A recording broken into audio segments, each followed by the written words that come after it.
diera una palabra para esta tarde y bueno, quisiera continuar para terminar una etapa en el libro de Apocalipsis. Creo que este es el mensaje número 9 de Apocalipsis. Hemos hablado de la introducción, visión, mensaje a Éfeso, a Esmirna, a Pérgamo, a Tiatira, a Sardis, a Filadelfia, y nos queda una para terminar con el capítulo 3. Y es el mensaje de Dios a la Odisea, a la iglesia que la llaman la iglesia del último o de los últimos tiempos. Antes de nada, deciros que parece ser a veces como que los predicadores como que confundimos las cosas, en el sentido de que tomamos un texto de aquí, de la iglesia a la Odisea. Es aquí cuando le dice: por cuanto no eres frío ni caliente, por cuando eres tibio, te vomitaré de mi boca. Entonces muchas veces usamos eso para decir: no seas como la iglesia de la Odisea, no seas un tibio, porque Dios te quiere vomitar de su boca. Y como que cogemos eso un poco para que la gente tenga miedo a esa frase, pero ¿realmente sabemos por qué se lo dijo Dios? ¿Sabemos en qué contexto le dijo Dios? Dios no quiere machacar a una iglesia. Aunque Dios la dijo, pues por cuanto no eres fría ni caliente, la Odisea, eres tibia. Pero Dios no quiere machacar a una iglesia. Dios no quería destruir la iglesia de la Odisea. ¿Sabemos realmente por qué se lo dijo? ¿En qué contexto se lo dijo? Pues hoy vamos a aprender eso. Y cuando conozcan la panorámica histórica de la Odisea, este pasaje que voy a leer lo van a ver con otros ojos, y ya no lo vamos a ver como con miedo. Yo aquí lo estoy enseñando a nivel devocional, 30 minutos, 35, lo hago rápido. En el sello, todos los viernes yo enseño acerca de esto, y a nivel de estudio. Y creo que la iglesia pues necesita escuchar este mensaje hoy. Miren, no hay ninguna cosa buena, ni una cosa buena que Jesús diga a la Odisea. A todas las iglesias, bueno, algunas resaltaba alguna cosa buena, le decía las cosas malas que estaba haciendo, pero a la Odisea es la única iglesia a la que Dios no la dice nada bueno. Había 6 Odiseas, 6 ciudades que se llamaban Odisea, la Odisea en el Asia Menor, 6 ciudades. Pero esta se distinguía de las 6 porque la llamaban la Odisea de Lico, porque la fundó un hombre llamado Antíoco de Siria en el año 250 a.C. Y la llamó la Odisea en honor a su mujer, Laodique. La dijo: te amo tanto que voy a llamar a esta ciudad como tú. Y en este lenguaje, la Odisea. Resulta que el pago que le dio su mujer fue envenenarlo. Terminó envenenando a su marido. Ese fue el pago que le dio. Pero la Odisea, desde la que estaba fundada una iglesia, algunos historiadores como Plinio el Viejo la llamaban la verdadera ciudad distinguida. Era una ciudad muy importante. La Odisea era 3 cosas. Antes de leer, para que ya verás cómo va a abrir el entendimiento cuando conozcáis esto. La Odisea era, número 1, era un centro financiero. Número 2, era un centro textil. Número 3, era un centro de medicina. Era la ciudad de banqueros.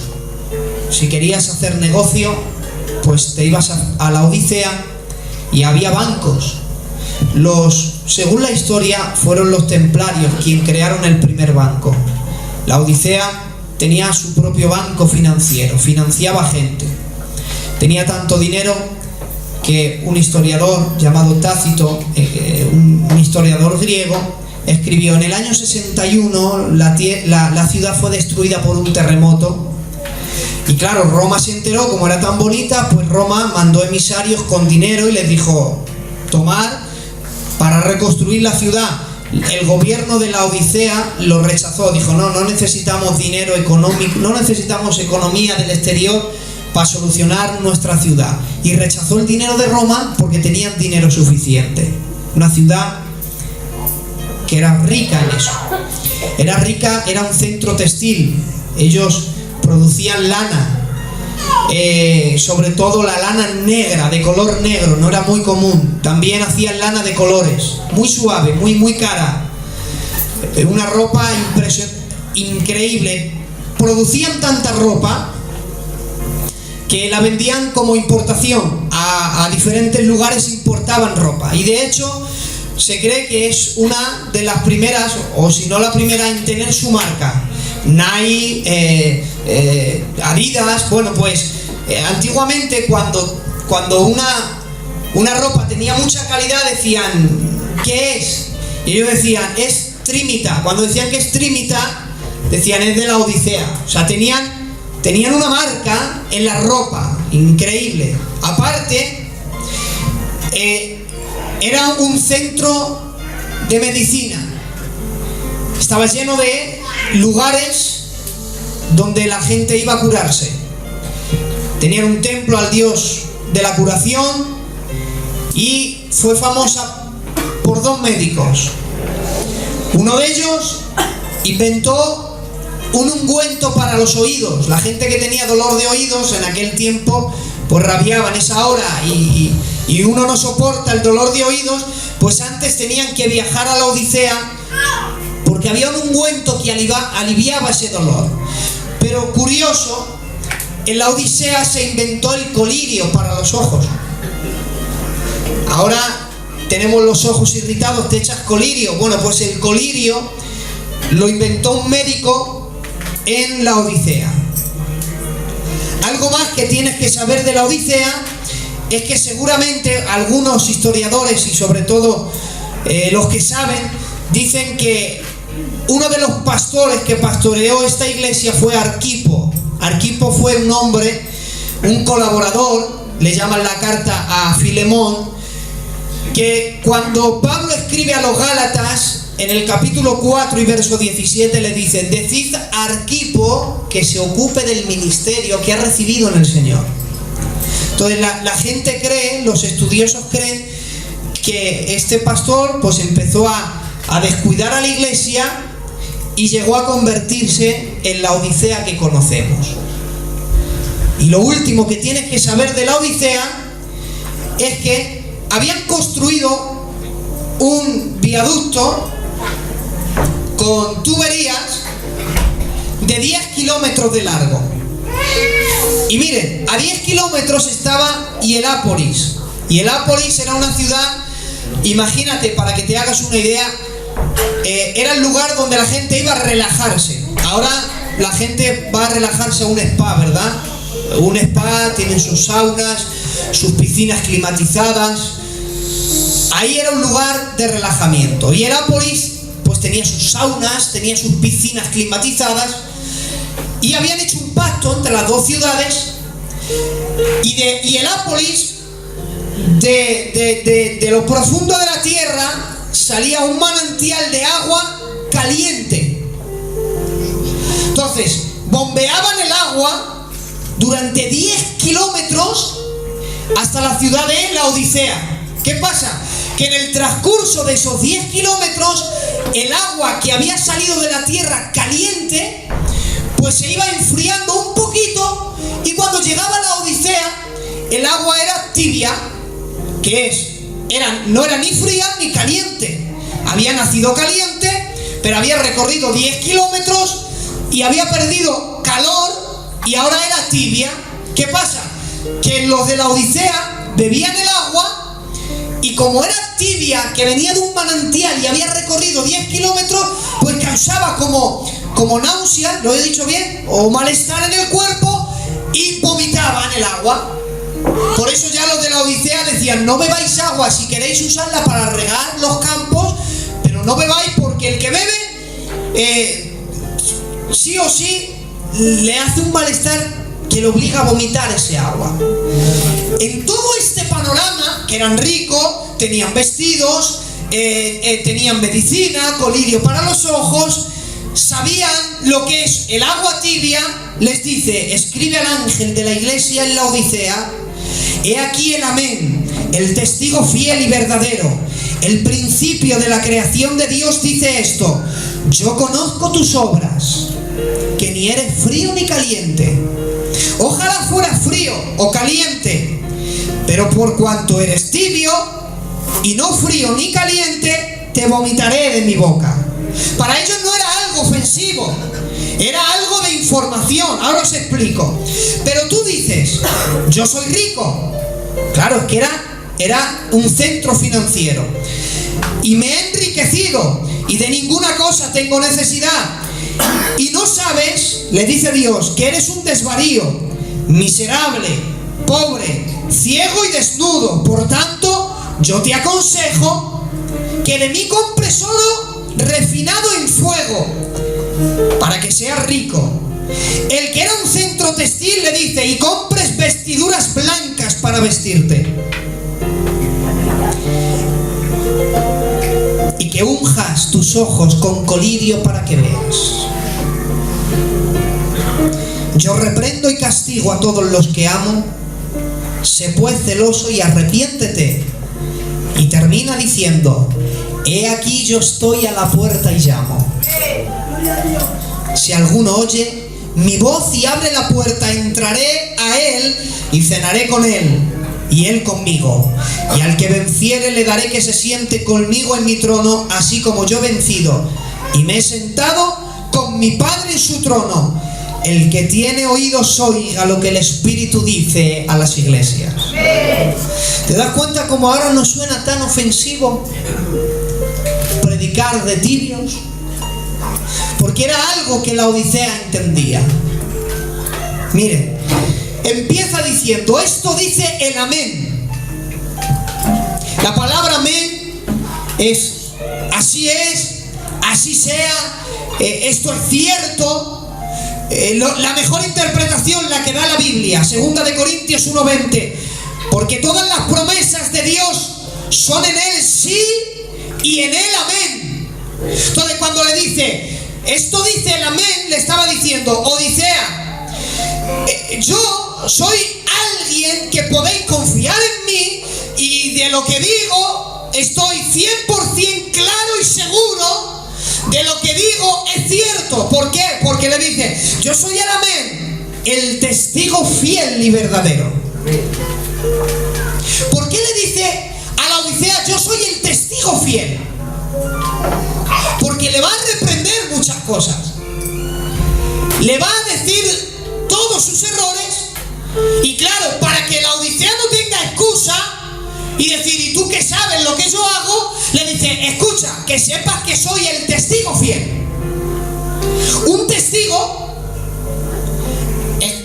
puede ser muchos. En un juicio llaman a testigos, pero cuando dice yo soy el testigo fiel, Dios es el único testigo que se presenta como testigo por lo que ve y no por lo que oye.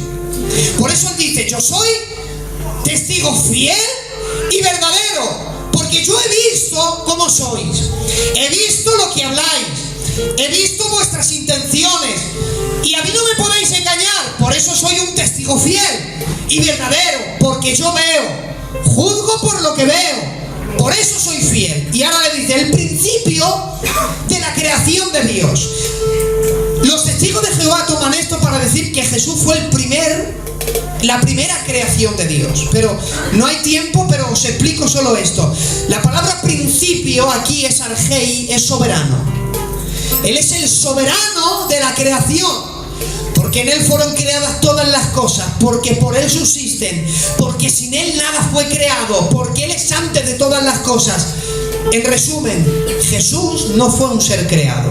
Él es el soberano de la tierra. Y claro, diciendo, yo soy soberano, yo soy un testigo fiel, porque veo lo que hacéis. Yo lo que digo podéis decir amén, porque es cierto lo que voy a decir. Les dice esto: yo conozco que tú dices que eres rico y me he enriquecido y de nada tengo necesidad,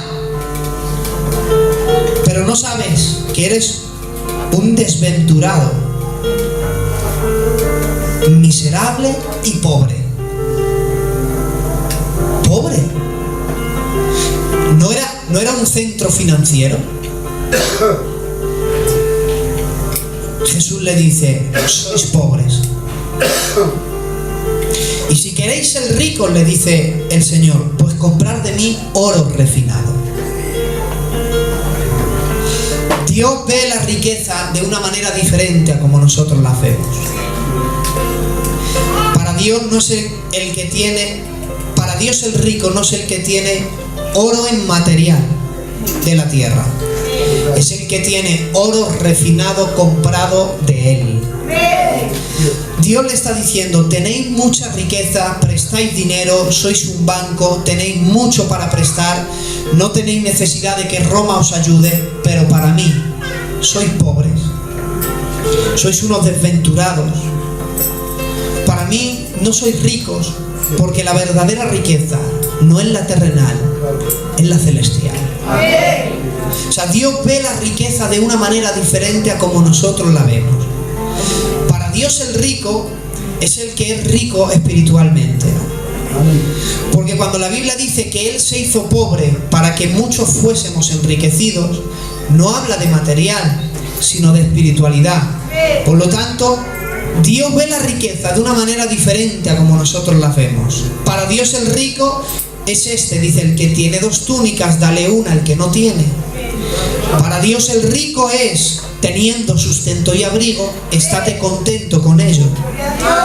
Para Dios ser rico es manténme del pan necesario. Lo demás son bendiciones.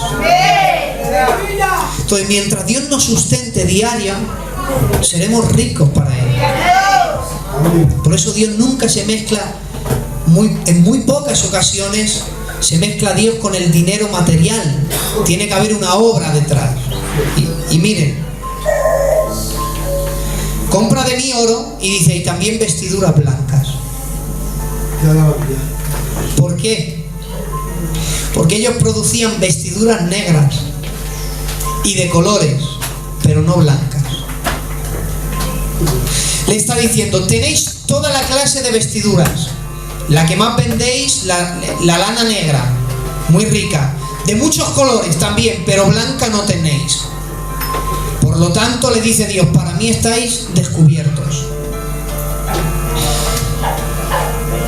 Podremos crear la vestidura que nosotros queramos para ocultar nuestros pecados. Pero Dios dice, delante de mí cualquier vestidura que creas no me sirve, para mí estáis descubiertos. ¿Cuándo Dios no nos ve descubiertos? Cuando sobre nosotros está otra clase de vestiduras. ¿Cuál? Blancas. Cuando el hombre se cubre de santidad, no está descubierto delante de Dios, está cubierto de santidad. Mientras el hombre no se cubra con la santidad, estará descubierto delante de Dios. Por eso Dios distingue tanto. Porque al que no le ve de blanco, le ve descubierto. Por eso dice Dios, por mucho que fabriquéis y que vendáis y que creáis, para mí estáis descubiertos, porque no os habéis cubierto de santidad. Escúchame bien, no hay vida que puedas crear con la que te puedas tapar y engañar a Dios. Eso es lo que Dios le estaba diciendo a la Odisea. Tú te puedes crear una vida de colorines, de venir al culto, de una vida cristiana que aparentemente, exteriormente, pues sea una vida cristiana, de colorines. Pero dice que los inventores del colirio fueron ellos.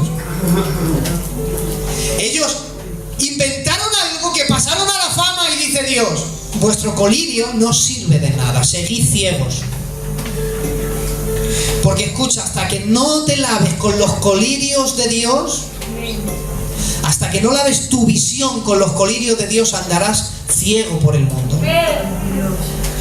Por eso dice la Biblia que si un ciego guía a otro ciego, pues ambos caen en un hoyo.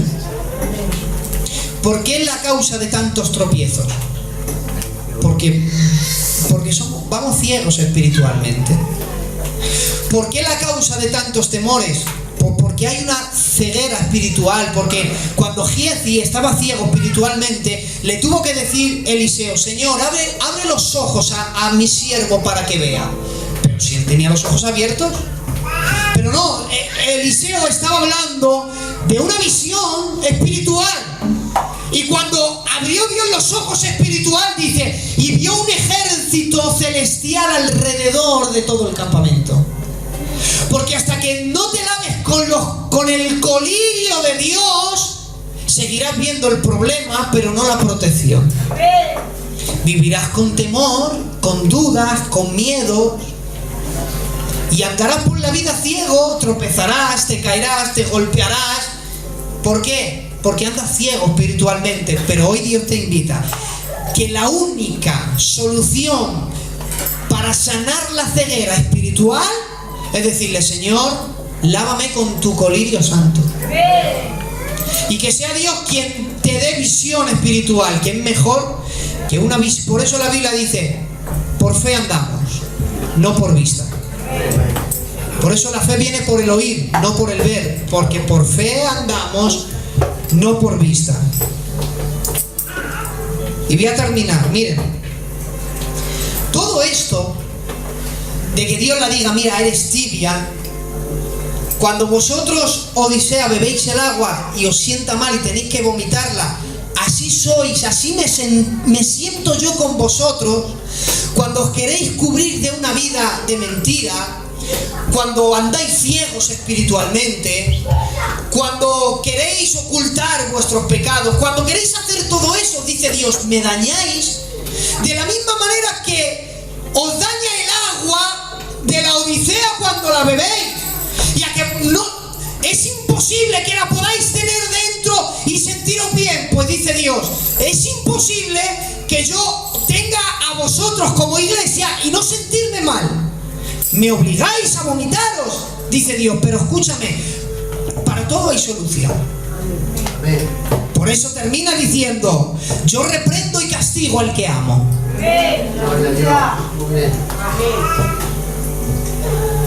Cuando Dios, la palabra reprender es corregir. Cuando Dios te corrija, incluso cuando Dios te castigue, es por bien, es porque te ama. Porque Dios al que ama disciplina. Y dice: y azota a todo aquel que recibe por hijo. Por eso a veces confundimos, hermanos. Y cuando Dios nos corrige y nos prueba y nos pasa por el horno, es para refinarnos. Y no es que Dios no nos ame, al contrario, por cuanto nos ama, nos permite que pasemos por todo eso, para refinarnos. Por eso sí. Mira, a las 7 iglesias, termino, a las 7 iglesias, a Éfeso, para que veas que Dios no es tan cruel como lo pinta. A Éfeso le dice: trabaja mucho para mí, pero trabaja menos, y prefiero que me ames como me amabas al principio. A Esmirna le dice: sigue así, que estás demostrando que la gente puede amarme siendo perseguido y pobre. A Pérgamo le dice: no te dejes gobernar por los hombres. A Tiatira le dice: ten cuidado, que hay ahí una mujer que está endemoniada y os quiere hacer pecar. A Sardis le dice: no te acomodes, Sardis. A Filadelfia le dice: tranquilo, todo está correcto. Pero a la Odisea le dice: cada vez que juegas a ser cristiano, me haces daño. Pero bueno, en resumen, hay un mensaje para las 7 iglesias en concreto. Apocalipsis 3:20. He aquí yo estoy a la puerta y llamo. Amén. Si alguno oye mi voz y me abre, yo entraré a él, cenaré con él y él conmigo. Amén. Quizás hay gente que se haya podido sentir identificado con la iglesia en la Odisea, pero Dios nunca se dará por vencido. Dios estará una y otra vez llamando a la puerta de tu corazón. Dios es soberano. Él podría pegar cuando me invitaron a predicar en contra de la gracia irresistible, y yo les dije que este texto anulaba la gracia irresistible, porque si la gracia es irresistible, Dios nos llama a la puerta. Dios pega un puntapié y destroza la casa y entra sin permiso. Pero como Dios no quiere esforzarte, como Dios no quiere que le ames por la fuerza, si no quiere Dios que seas tú quien le abra la puerta, entonces Él llama pacientemente, llamando. Dios nunca te va a forzar a que lo ames y a que vivas una vida de santidad. A veces, hermanos, esperamos que Dios venga con un milagro. Señor, haz así y transfórmame. Y Dios dice, no, si yo estoy llamando a la puerta de tu corazón, estoy esperando a que me abra. Da un paso y Dios va a dar 100. Pero Dios espera a que des ese primer paso. Inclina tu rostro en esta tarde.